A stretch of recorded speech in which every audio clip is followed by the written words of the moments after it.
Okay so hello ladies, welcome back to this very brand new lesson. बात करेंगे municipalities की। इसके पहले हम देख चुके हैं सर एंड मैम पंचायती राज। अगर आपने नहीं देखा ना तो डिस्क्रिप्शन में लिंक है पूरी प्लेलिस्ट का, जा करके एक बार देख लेना। ज्वाइन कर लो टेलीग्राम, हमारा मिशन चल रहा है वहाँ पर, मिशन 2024।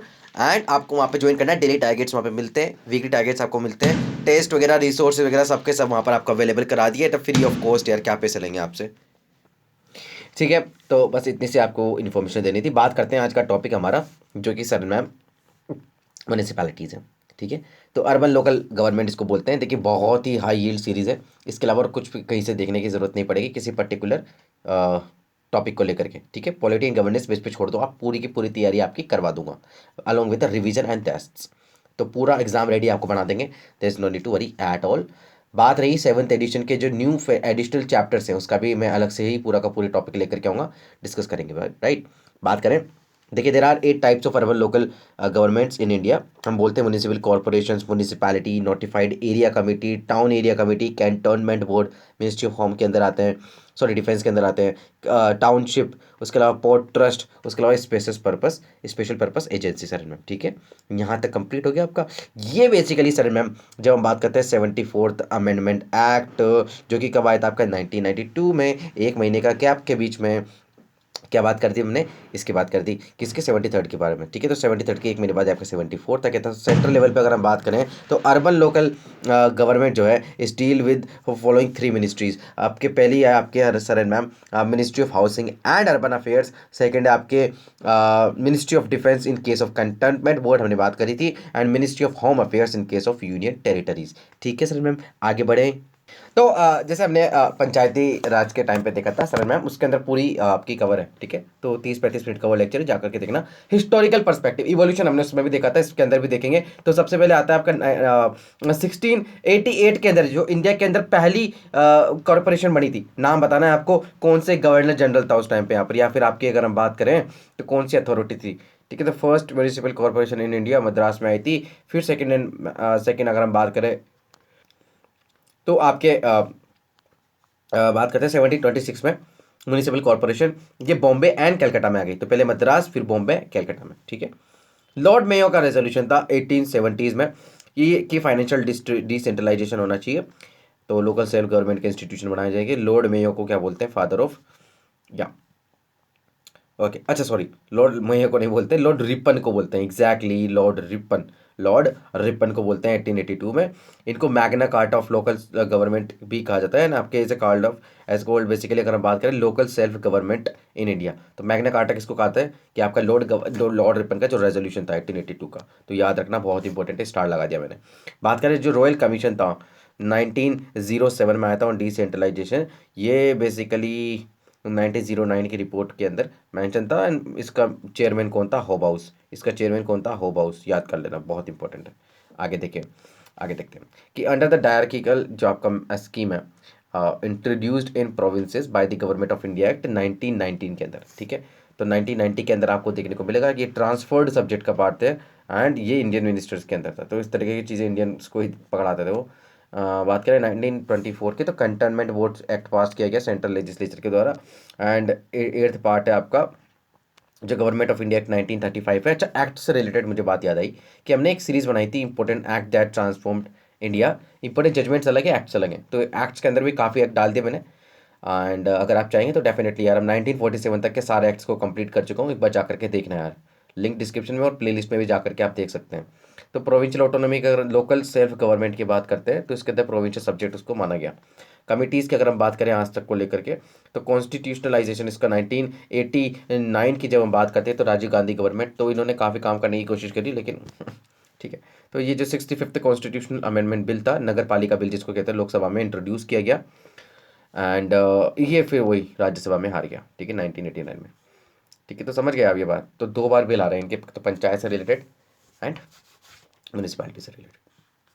तो आज तक कितनी कमेटीज और यहाँ ही हमने देखा था किसके टाइम पे, पंचायत के टाइम पे सबसे पहली कौन सी थी, बलवंत राय, अशोक मेहता, है ना, जीवी के राव कमेटी, थंगतन कमेटी, हमने इन सब के बारे में देखा था। और भी बहुत सारी थी, क्या मैंने सबके नाम बता दिए क्या, ना ना वहाँ पर बता दिए है ना, जाकर की बात देखो, यहाँ पर हमको देखना है बेसिकली कि कौन कौन सी कमिटीज़ एंड कमीशन आपके चेयरमैन कौन था उसके। तो पी के वत्तल, जॉन मथाई, ठीक है। उसके अलावा अगर हम बात करें सरन मैम, तो आपके नूरुद्दीन अहमद, AP जैन, रफ़ीक ज़कारिया, गिरजापति मुखर्जी, ये सब बेसिकली अगर हम बात करें तो म्यूनिसिपल एडमिनिस्ट्रेशन और आपके म्यूनिसिपल कॉरपोरेशन से।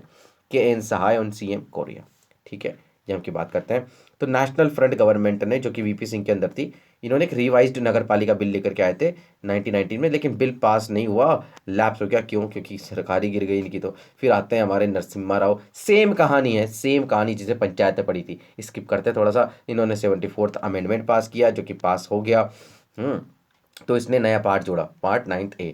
उसने कौन सा जोड़ा था? Part 9th। इसने कौन सा जोड़ा? Part 9A। कौन सा अमेंडमेंट? 74th। कब? 1992। और प्रधानमंत्री कौन? नरसिम्हा राव। ठीक है, सेम कहानी है जैसे पंचायत में पढ़ा था हमने। तो म्यूनिसिपैलिटीज का टर्म यहाँ से हमको देखने को मिला। एंड या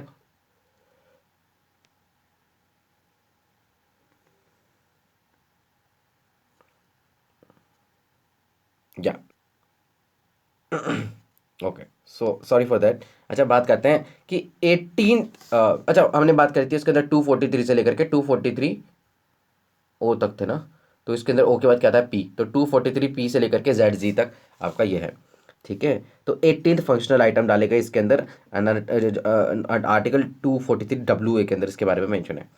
ठीक है, तो कॉन्स्टिट्यूशनल स्टेटस दे दिया गया म्यूनिसिपैलिटीज़ को। सेलेंट फीचर्स देख लेते हैं इस एक्ट की, जो कि हमारे लिए सबसे इंपॉर्टेंट है। यही से क्वेश्चन आते हैं कि नगर निगम होगी आपके, सॉरी नगर पंचायत होगी, है ना, जिसको ये ट्रांजिशनल एरिया है आपका। एंड इसके अलावा होगी आपके म्यूनिसिपल कॉरपोरेशन, जो कि छोटे अर्बन एरियाज होते हैं। म्यूनिसिपल म्यूनिसिपल काउंसिल होगी या छोटे म्यूनिसिपल कॉरपोरेशन, जो कि लार्जर अर्बन एरियाज है। जैसे आप कहाँ पर है हमें बताना। ठीक है, जैसे जयपुर है, कोटा है, राजस्थान में, तो यहाँ पर म्यूनिसिपल कॉरपोरेशन हैं। और इसमें भी अलग अलग ब्लॉक्स होते हैं, जैसे साउथ, नॉर्थ, है ना। तो बड़े शहर, बड़ी कॉरपोरेशंस। ठीक है, तो इस तरीके से अकॉर्डिंग टू द पॉपुलेशन होता है ये।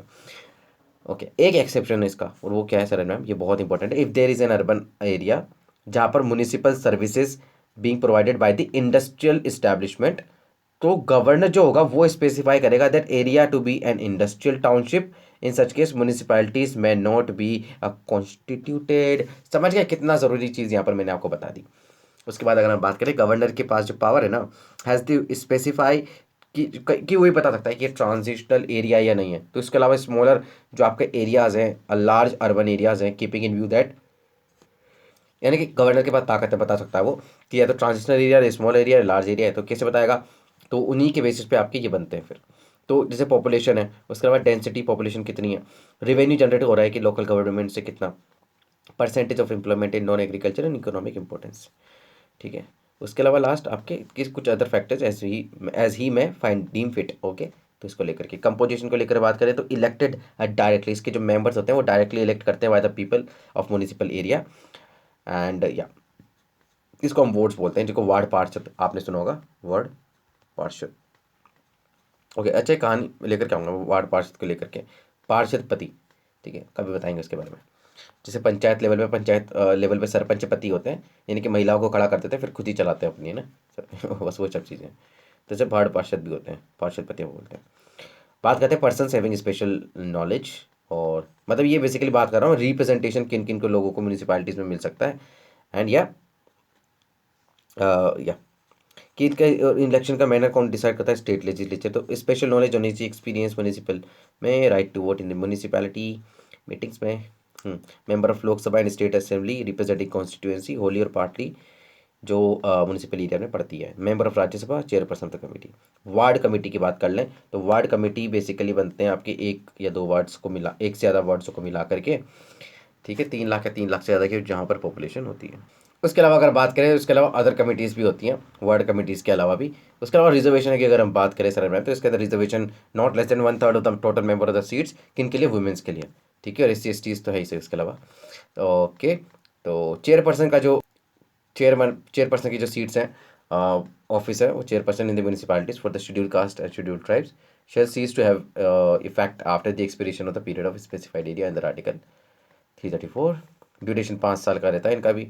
सेम है यार, वैसे ही अगर एक्सपायरी हो जाती है 5 साल के पहले तो डिसोल्यूशन, तो फिर ये expiry of a period 6 month from the date, ये इलेक्शन की बात कर रहे हैं। ठीक है, लेकिन अगर रिमाइंडर ऑफ द पीरियड है तो hold election for constituting new तो वहाँ पर इलेक्शन कर, और सेम है, सेम सेम राष्ट्र जो हमारे पंचायती राज था वैसा। डिस्क्वालिफिकेशन की अगर हम बात कर लें तो अगर इनका डिस्क्वालिफिकेशन की अगर हम बात, तो 25 साल इसमें भी वही है, ठीक है। If he shall be disqualified on the ground that he is a less than आपके 25 years of age. No person shall be disqualified on the ground that he is less than 25 years age. तो इसकी भी कितनी as है, 21 है sir and ma'am. तो आप 21 साल के तो वार्ड पार्षद, सरपंच, है ना, पंचायत मेंबर के लिए खड़े हो सकते हैं। स्टेट इलेक्शन कमीशन बनागा आण वहाँ पर सर एंड मैम आपकी वही सब चीज़ें, ठीक है, बात कर चुके हैं। इसलिए कहता हूँ मैं पहले जा करके पंचायत देखना फिर ये देखना, इसलिए थोड़ा सा छोटा ये टॉपिक आपका रहेगा, क्योंकि सेम प्रोविजन ही है। पावर की बात करें तो प्लान्स कर सकते हैं economic development and social justice, implementation of scheme economic development, और जो कि 12th शेड्यूल में मेंशन है। फाइनेंस की अगर हम बात करें तो स्टेट लेजिस्लेचर ऑथोराइज करती है इनको, टैक्स लगा सकते हैं, ड्यूटीज़ लगा सकते हैं, ऑक्ट्रॉय टोल्स। उसके अलावा अगर हम बात करें तो असाइन करती है म्यूनसिपैलिटी टैक्सेस के लिए फीस लेविड, जो कि कौन लगाती है, गवर्नमेंट, स्टेट गवर्नमेंट। ग्रांट्स मिलती है इनको, है ना, कंसोलिडेटेड फंड ऑफ स्टेट से। And provide a constitution of fund, जो कि जितने भी म्यूनसिपैलिटीज़ के पेशेंस के अंदर जाते हैं। फाइनेंस कमीशन ही बताती है इनके अंदर प्रिंसिपल ऑफ अमाउंट किस तरीके से रहते हैं, ठीक है। तो सेम है यार जैसा आपको उसमें था। अगर ऑडिट ऑफ अकाउंट की अगर हम बात करें तो स्टेट लेजिस्लेचर ही करती है ये सब। एप्लीकेशन वगैरह है यूटी की, तो राष्ट्रपति के पास इसकी ताकत है। एग्जेम्प्टेड एरिया कौन कौन से हो सकते हैं, एग्जेम्प्टेड एरिया आपके शेड्यूल एरियाज हैं, ट्राइबल एरियाज हैं आपके the state, and it shall also not affect the functions and the power of Darjeeling Gorkha council of the West Bengal, ठीक है। तो ये है। उसके अलावा पार्लियामेंट के पास ताकत है कि एक्सटेंड कर सकता है इनका प्रोविजन शेड्यूल एरियाज में, जैसे कि पीस एक्ट में किया था पंचायत का। डिस्ट्रिक्ट प्लानिंग कमेटी की बात करें तो स्टेट लेजिस्लेचर ये प्रोविजन बनाती है, कंपोजिशन ऑफ सच कमेटी, उसके मैनर, उसके फंक्शंस, उसकी manner of election of chairperson, ये सब चीज़ें। तो 4/5 of the member of district planning committee should be elected by elected members, and जो डिस्ट्रिक्ट पंचायत के म्यूनसिपैलिटीज़ के होते हैं फ्रॉम अमंग्स देमसेल्व्स, ओके। तो इस तरीके से है, बाकी तो ऐसा कुछ खास इसमें ऐसे नहीं है। ये है थोड़ा सा मेट्रोपोलियन प्लानिंग कमेटी, ये हर मेट्रोपोलियन एरिया में रहेगा।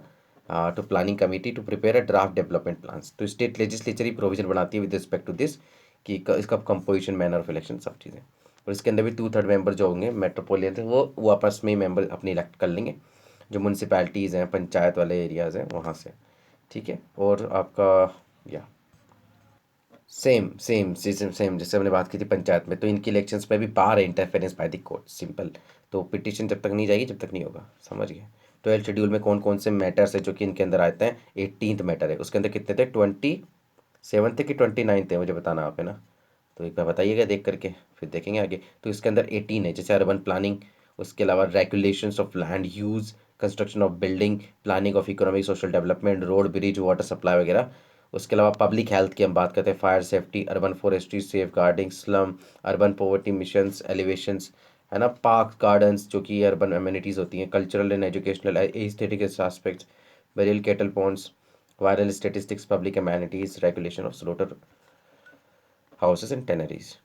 बात करते हैं ये, यहाँ पर थोड़ा सा डिफरेंस आता है कि भाई टाइप्स कौन कौन से होते हैं इनके, ना, टाइप्स कौन कौन से होते हैं, कौन कौन से टाइप्स आपको यहाँ पे देखने को मिलते हैं एग्जैक्टली तो 8 टाइप्स हैं इनके, टोटल 8 टाइप्स हैं। Municipal corporation, municipality, notified area, town area, cantonmentship, township, port trust and special purpose agency. यहाँ से पूछेंगे क्वेश्चन, अगर पूछेंगे तो यहाँ से पूछेंगे इस पूरे चैप्टर में से, ठीक है।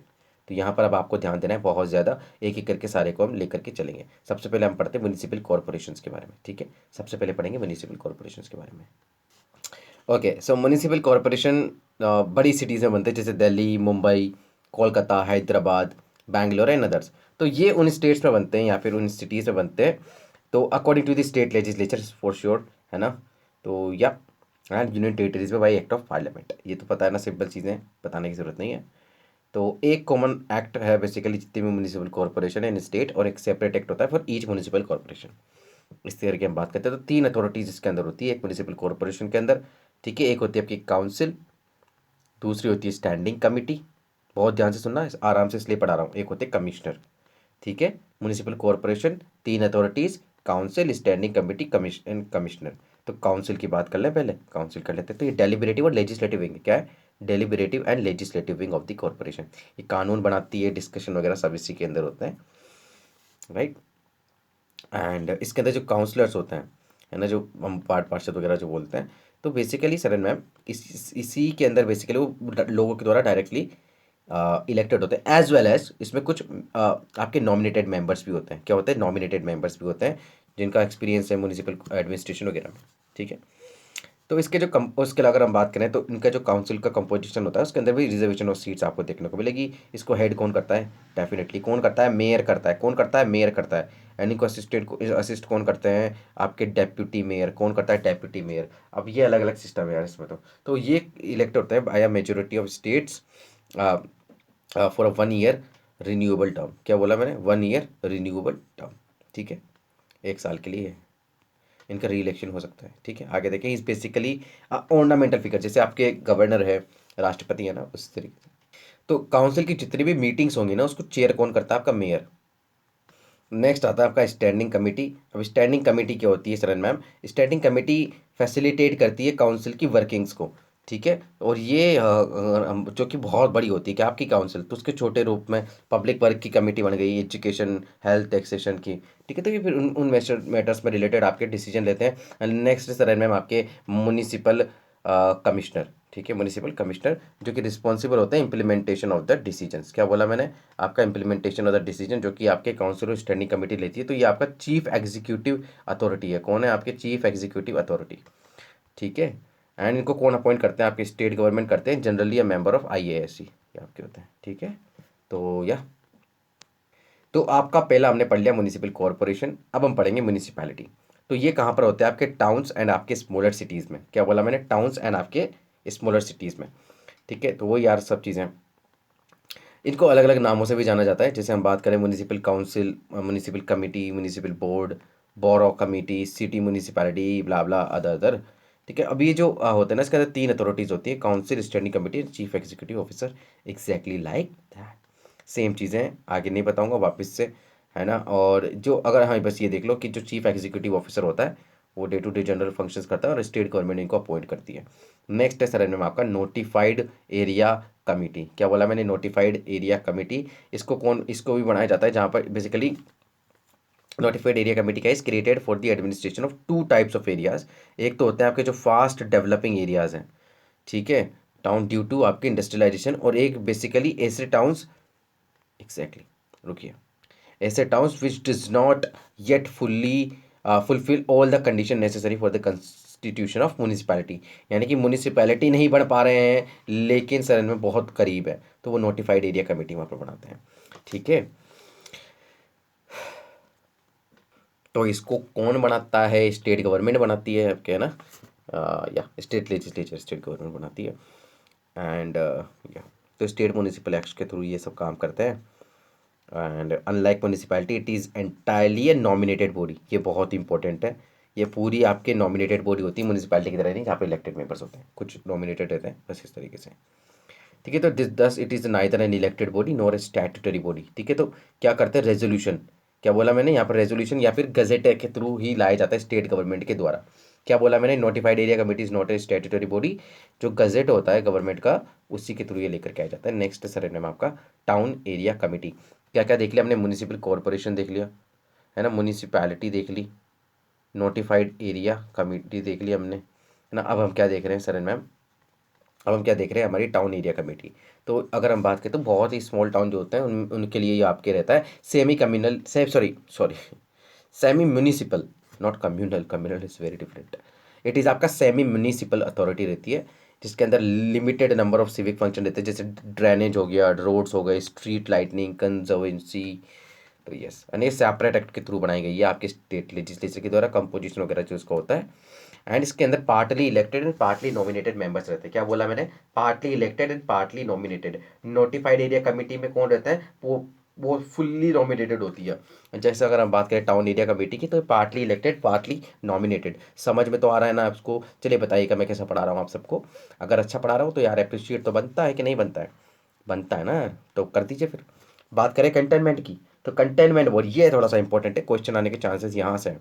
तो बात करें सर मैम, कंटेनमेंट जो बोर्ड होता है आपका वो म्यूनिसिपल एडमिनिस्ट्रेशन के लिए for civilian population in containment area. अब कंटेनमेंट एरिया क्या होता है? बेसिकली ये ऐसा एरिया है, सिविलियन एरिया, जहाँ पर आपके मिलिट्री और जो आपके, जब हम बात करते हैं जो ट्रूप्स है वो परमानेंटली स्टेशन रहते हैं। आपने देखा होगा आपके एरिया में भी मिलिट्री एरिया करके पॉपुलर होगा कोई पर्टिकुलर एरिया, वही है आपका कंटेनमेंट एरिया। उस ये किसके अंदर है, ये कंटेनमेंट एक्ट 2006 के अंदर आपके आता है। एंड ये सेंट्रल गवर्नमेंट इसको इनेक्ट करती है, कौन, मिनिस्ट्री ऑफ डिफेंस। हमने इसके बारे में देखा था नहीं देखा था, बिल्कुल ठीक है। ठीक है, ये बेसिकली एक बात करें, containment was enacted to consolidate and amend the law relating to the administration. अच्छा, एक बात करें तो ये एक्ट ना रिपील कर दिया गया था 19, इसने कर दिया था 1924 वाले एक्ट को। किसने, आपके 2006 वाले एक्ट ने। 8% अगर हम देखें तो 62 कंटेनमेंट बोर्ड हमारी कंट्री में है, ठीक है, into 4 categories based on the civil population. Okay, बात करते हैं इसके अंदर की जो आपका कैटेगरी है, तो अबव 50,000 है, फिर 10,000 से 50,000, ठीक है, 250 से आपके, सॉरी यहाँ पर आपके 50,000 है, ठीक है, एंड बिलो आपके 2,500। तो कंटेनमेंट बोर्ड जो आपके होते हैं consist of partly elected and partly nominated members, ठीक है, partly elected partly nominated, unlike आपके जब हम बात करें टाउन एरिया कमेटी, अनलाइक आपके नोटिफाइड एरिया कमेटी। समझ में आ गया, इस तरीके से पढ़ना चाहिए, है कि नहीं है, एग्जैक्टली। तो इलेक्टेड मेंबर्स हेड ऑफिस जो 5 साल के लिए हेल्ड करते हैं, नॉमिनेटेड मेंबर जो होते हैं वो कब तक करते हैं, जब तक सर एंड मैम ये एक्स ऑफिशियल मेंबर्स होते हैं, as long as they hold the office in that station. जब तक वो इस पर्टिकुलर स्टेशन में रहेंगे, उस मिलिट्री एरिया में रहेंगे, जब तक वो उसके एक्स ऑफिशियल मेंबर रहेंगे, sir and ma'am nominated members, ठीक है। कैटेगरी की अगर हम बात करें तो पर्टिकुलर जैसे military officer commanding the station, executive engineer of the containment, उसके अलावा health officer, first class magistrate, 3 military officers होते हैं जिसको नॉमिनेट करता है आपका कमांडिंग ऑफिसर। 8 मेंबर्स होंगे elected by the people of the containment area, very interesting, ठीक है। तो आपका पार्टली इलेक्टेड में आ गया ये। चीफ एग्जीक्यूटिव ऑफिसर रहेगा आपका कंटेनमेंट का। फंक्शंस तो वही है सब यार, कोई भी डिस्क्रिशनरी फंक्शंस या फिर जैसे म्यूनिसिपैलिटी एरिया में होता है ना, उसके अलावा इसके अंदर भी tax revenue, non tax revenue in case of वो रहते हैं। तो ये सिंपल सेम है ना। टाउनशिप की अगर हम बात करते हैं, नेक्स्ट हमारा टाउनशिप। तो ये this type of urban government established in large public enterprises, ठीक है, एंड जो आपके उसके स्टाफ को, वर्कर्स को अच्छी एमिनिटीज़ दे। हाउसिंग कॉलोनीज सुना होगा नाम आपने, है ना, housing colony near plant and yes town administrator यहाँ पर रहते हैं। वो इसको क्या करते हैं, आपके मैनेज करते हैं, क्या करते हैं उसको, इसी को मैनेज करते हैं, क्या करते हैं, इसी को मैनेज करते हैं सर मैम, ठीक है। तो आप एक बार ये देखना, इसमें भी technical and non technical staff होता है। एंड जो टाउन शिप फॉर्म है of urban government as no elected members, ठीक है, तो इसमें भी इलेक्टेड मेंबर्स नहीं होते हैं, जैसे कि आपके नोटिफाइड एरिया में। बात करें पोर्ट ट्रस्ट की, तो पोर्ट ट्रस्ट की बात करते हैं तो जैसे आपके पोर्ट एरियाज में होते हैं Mumbai, Kolkata, Chennai and so on. ये बेसिकली प्रोटेक्ट दी पोर्ट्स। उसके अलावा आपके जो सिविक अमेनिटीज़ है ना पोर्ट्स एरिया में, उन सबको प्रोटेक्ट करने के लिए होता है। Act of parliament, elected and nominated दोनों मेंबर्स के अंदर होते हैं। इसके जो चेयरमैन है इज़ एन ऑफिशियल, इट्स वो यानी कि आपके ब्यूरोक्रेसी से है, एंड सिविक फंक्शन जो है इसके मोरलेस आपकी म्यूनिसिपैलिटी की तरह ही होते हैं। स्पेशल पर्पस एजेंसी, बहुत इंटरेस्टिंग है क्या ये। तो ये जो हमने बात करी ऊपर, उसी के एडिशन में ही है। तो सर्टेन एजेंसीज होती हैं इसके अंदर सेटअप की जाती है एज ए डेजिग्नेटेड एक्टिविटीज़, और इनकी लेजिटिमेसी जो रहती है to particular domain of the municipal corporation, municipalities. In other words, इनका जो फंक्शन, ये फंक्शन बेस्ड है ना कि आपके एरिया बेस्ड, समझ गए। जैसे मान लीजिए कि म्यूनिसिपैलिटी है तो वहाँ बना देंगे, तो कोई इसको से ये सिंगल पर्पस पे हम इसको बोलते हैं, यूनिपर्पस बोलते हैं, स्पेशल पर्पस बोलते हैं, और फंक्शनल लोकल बॉडीज। जैसे कि आपका एक कुछ एग्जांपल देता हूँ, ये पर्टिकुलर टाउन में हो सकता है, नोटिफाइड एरिया में हो सकता है, म्यूनिसिपैलिटी, म्यूनिसिपल कॉर्पोरेशन, टाउन, ठीक है। तो वहाँ पर जैसे टाउन इंप्रूवमेंट ट्रस्ट हो गया, urban improvement authorities, urban development, water supply, housing board societies, आपने सुना होगा। तो ये क्या होते हैं आपके special purpose agencies. Electricity supply, city transport. तो ये जो होती हैं these functional local bodies are established as a statutory body by the act of state legislature, और या फिर आपके एग्जीक्यूटिव एज रेजोल्यूशन। अब एग्जीक्यूटिव रेजोल्यूशन में कौन आता है आपका, ये देखिए, ये नोटिफाइड, ठीक है। तो इट्स नॉट आपके एग्जीक्यूटिव ऑर्डर के थ्रू ये आता है, ठीक है। बस यार सिंपल है यार, ये सब चीज़ें हैं। Thus there are not subordinate agencies of the. अब जैसे मैं ये नहीं कह रहा हूँ कि म्यूनिसिपल बॉडीज बड़ी होती हैं ये छोटे होते हैं, ना ना, ऐसा कुछ भी नहीं, सबऑर्डिनेट नहीं है किसी भी चीज़ को लेकर के ये। इंडिया के अंदर पुलिस म्यूनिसिपल पर्सोनल को अगर हम देखें तो कितने तरीके के हैं। म्यूनिसिपल पर्सोनल्स को अगर हम देखें तो इंडिया में 3 टाइप्स ऑफ म्यूनिसिपल कॉर्पोरेशन है, पर्सोनल से, सॉरी। तो जैसे एक होते हैं सेपरेट पर्सोनल सिस्टम, एक होता है यूनिफाइड पर्सोनल सिस्टम, उसके अलावा इंटीग्रेटेड पर्सोनल सिस्टम। एक बार इसकी रीडिंग लगा लेना, इंपॉर्टेंट नहीं है, बस ये बता रहा है कि जैसे मान लीजिए अपॉइंटमेंट किस तरीके से होगा, उनका ट्रांसफर हो सकता है कि नहीं हो सकता।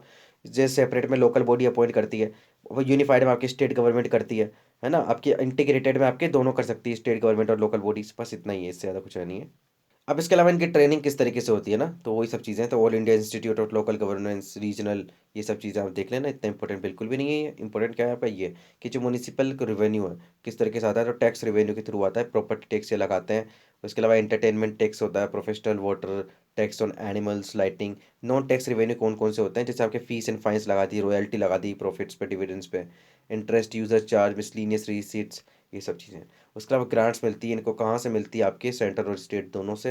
एंड डिवोल्यूशन होता है आपका फंड थ्रू आपके state finance commission. And loans की अगर हम बात करें तो अप्रूवल चाहिए उसके अंदर स्टेट गवर्नमेंट का, ठीक है, अगर कोई भी फाइनेंशियल इंस्टीट्यूशन से और अदर बॉडी से ये लोन उठाते हैं तो, ठीक है। बात करते हैं नेक्स्ट, एक बहुत ही इंपॉर्टेंट अथॉरिटी है सर मैम, आपके central council of local government. तो central council of local government कब आई थी आपके 1954 में। कब आई थी central council of local government आपके 1954 में। एंड ये आर्टिकल 263 के अंदर कॉन्स्टिट्यूट की गई थी by the order of president.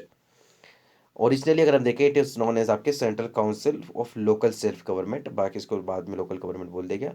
तो self government was found superfluous, तो इसको रिप्लेस कर दिया गया गवर्नमेंट से, ठीक है। तो ये एक एडवाइजरी बॉडी आपके हैं। एंड इसके it consist of minister of urban development और द गवर्नमेंट ऑफ इंडिया, जो आपके लोकल सेल्फ गवर्नमेंट होते हैं स्टेट में। तो जो आपके यूनियन मिनिस्टर होते हैं वो चेयरमैन होंगे डेफिनेटली ना, कौन होंगे, यूनियन मिनिस्टर।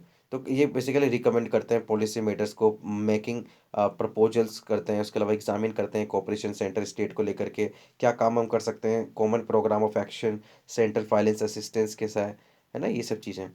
तो अब आर्टिकल्स खत्म है आपका, ये थोड़ा छोटा इसलिए क्योंकि हमने थोड़ा सा स्किप किया है, because it's an overlapping chapter आपका किससे पंचायत से। तो पंचायत को मैंने इन डिटेल एक्सप्लेन किया, जाकर के देख लेना आर्टिकल्स कौन कौन से रिलेटेड है। हमने बात की थी 243 से लेकर के 243 ओ तक, तो किससे रिलेटेड आपके आपके पंचायत 243 ओ के बाद क्या आता है पी से लेकर के आपके जेड जी तक, क्या है आपके म्यूनिसिपैलिटीज़, ठीक है। समझ में आ गया, सिंपल हो गया। आगे बढ़े, आगे बढ़ते हैं। देखिए ये कुछ म्यूनिसिपल कॉरपोरेशन है जिनको पर्टिकुलर स्टेट्स में क्या बुलाया जाता है, आप देख सकते हैं, ठीक है। यहाँ पे इस तरीके से हम बात करते हैं, जैसे आप मुझे बताना कौन से स्टेट या कौन से आप एरिया से यहाँ पे हैं। तो जैसे हमारे municipal corporation, municipal council, municipal boards होते हैं, ठीक है। In the next lesson part 6 हम पढ़ने वाले हैं यूनियन टेरिटरीज एंड सरेंडर में स्पेशल एरियाज के बारे में, ठीक है। जिसके अंदर हम यूटी देखेंगे, शेड्यूल ट्राइबल एरियाज देखेंगे, तो उसमें बड़ा मजा आएगा। बात करते हैं, I will see you in the next lesson, जब तक के लिए stay tune, be with me, join Telegram. Telegram को ज्वाइन करना बहुत ज़रूरी है आपके लिए, तभी आपको हमारे इनिशिएटिव के बारे में पता चलेगा, और कहीं पे भी हम पूरी इन्फॉर्मेशन नहीं डाल पाते because of the time constant. तो टेलीग्राम पर आपको सब मिल जाएगा, ठीक है। तो एक बार जाकर के ज्वाइन करना है, जब तक के लिए stay tune and have a nice day.